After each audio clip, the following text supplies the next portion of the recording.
¿Qué diferencia la corriente alterna AC y continua DC? La electricidad es un tipo de energía transmitida por el movimiento de electrones a través de un material que permite el flujo de electrones en su interior. Esto es un material conductor.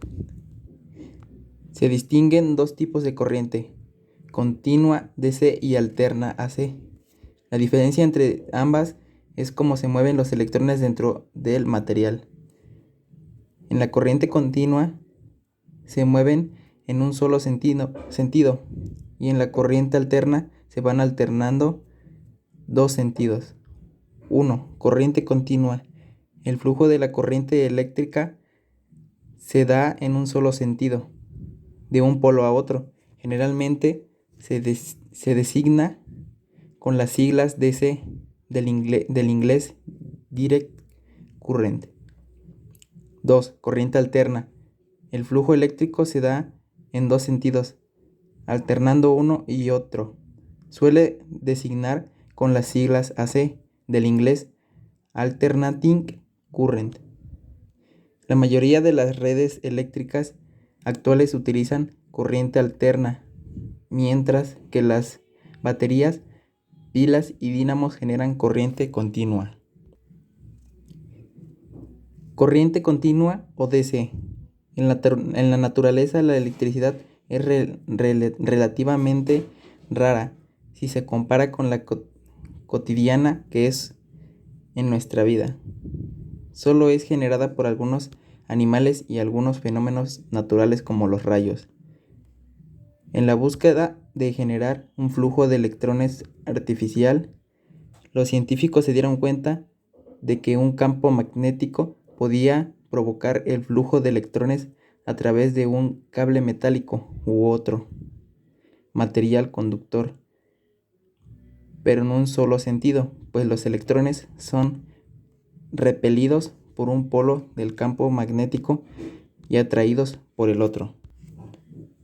Así nacieron las primeras baterías y generadores de corriente eléctrica continua, un invento principalmente atribuido a Thomas Edison en el siglo. El mismo sobre él se debate si inventó o no la bombilla. Corriente alterna o AC. Otro científico, Nikola Tesla, trabajó en el desarrollo de la corriente alterna, buscando, sobre todo, poder transportar mayores cantidades de energía eléctrica y a mayor distancia, algo que es muy limitado con la corriente continua. En lugar de aplicar magnetismo forma uniforme y constante, Tesla utilizó un campo magnético rotatorio. Cuando cambia la posición de los polos, también cambia el sentido del flujo de electrones. Se produce así la corriente alterna. El cambio de sentido en el flujo de electrones se conoce como frecuencia y mide en hercios, entre paréntesis Hz, unidad que es igual a ciclos por segundo. Esto quiere decir que una corriente alterna de 60 Hz se producen 60 siglos por segundo. En un ciclo, los electrones cambian el sentido y vuelven al sentido original, es decir, se dan dos cambios de sentido por siglo en una corriente alterna de 60 Hz. Por tanto, el flujo de electrones cambia de sentido 120 veces por segundo. La corriente alterna permite, entre otras muchas cosas, que se pueda conectar un dispositivo a un enchufe sin importar dónde esté el polo positivo y el negativo del enchufe. Sin embargo, en la corriente continua, las conexiones tienen que colocar siempre el polo positivo y el negativo en una posición concreta. Otra gran diferencia entre la corriente AC y DC es la cantidad de energía que se puede transportar en cada tipo.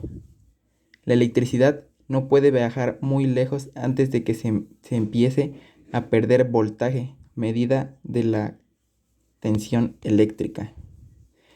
Cada batería está diseñada para producir corriente continua con un cierto nivel de voltaje, así que desde el momento en producción de la electricidad ya está predeterminada la distancia a la que puede transportar a través del cableado. La corriente alterna, sin embargo, se puede producir en un generador y utilizar un transformador para subir o bajar la tensión de salida según las necesidades, lo que permite el transporte a una distancia mucho mayor. Transformadores de corriente alterna y continua. Los transformadores son utilizados en todo circuito eléctrico que necesite ajustar la tensión de la corriente eléctrica que fluye por él, ya sea un ajuste al alza o a la baja. Por ejemplo, una central eléctrica produce electricidad con un voltaje muy alto para que pueda viajar a grandes distancias y se regula a la baja de transformadores cercanos al destino final, hogares, empresas, etc., hasta la tensión adecuada por su consumo.